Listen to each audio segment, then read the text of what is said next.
I'd like to read a client story. It's titled "And Then Came Thunder," a survivor's story, and it's written by Mel Torres.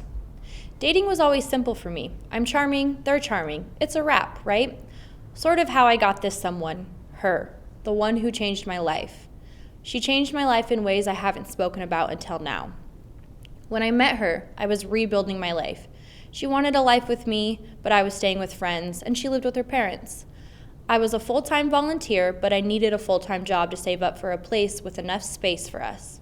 So I worked a full-time job and volunteered full-time. Serving my community means everything to me, and I couldn't walk away from it. I was working long hours, we were bickering constantly, I was exhausted. I loved her and I would do anything for her, so I kept going. Her father took me out to lunch one day. He cautioned me about what I was getting myself into if I was going to be here for the long haul. I continuously ignored the red flags, even when I knew they were there.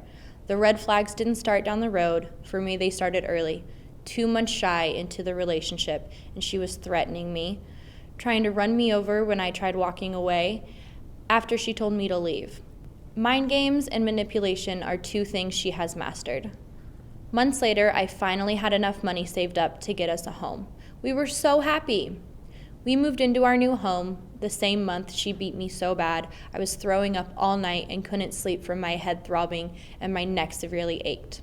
I just kept thinking to myself, she must have made a mistake. She loves me. This isn't her. Then it happened again a few short weeks later. Our home would become a battlefield where she could do what she wanted to me and hide behind closed doors. All of the signs said she is physically, emotionally, and verbally abusive. I was aware, but still I stayed. I ignored the signs because I thought I deserved that type of love. I defended her against my friends and family. I didn't speak out when she caused me pain. I didn't allow YWCA to help me when an officer got me in contact with a YWCA advocate.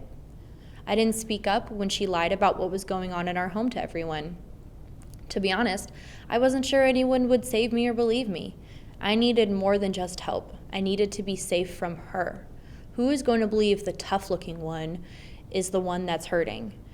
That is embarrassing. Do I even want to face what's going on? How do I leave when she won't let me leave? What happens if I find a way to leave and it's not successful? My abuser always reminded me of what would happen if I left. I was terrified. When the fear of leaving is greater than the fear of staying, you stay. After I gained the courage to completely leave and created a safe plan with my support system to do so, I had my abuser removed from our lease and I sought after a DV protection order. One was granted to me. Social media platforms made it possible to spread manipulative narratives with ease and little to no effort.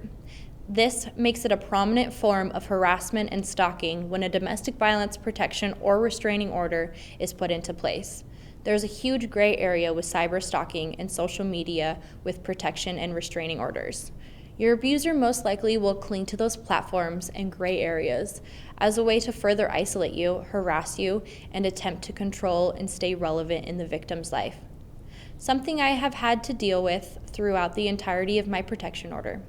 Society teaches us that the one who appears masculine will be okay. What you aren't taught is how to deal with those people who struggle and deal with trauma in a different way. It is much easier for a man to hide behind a broken smile. We are very passive of abuse, possessive and controlling women as a society, making claims that they are sexy and crazy, and alarmingly, that is taught to be accepted by men. When something causes you tremendous pain, your judgment tends to become clouded around what is causing that pain. I found myself not trusting women as easily, which was very different for me. Filling my life with powerful women is very important so my judgment isn't clouded. Some of those women are located right here at YWCA Spokane. When I was ready to talk, they were ready to listen. They were waiting for me since the day the officer showed up and got me in contact with them.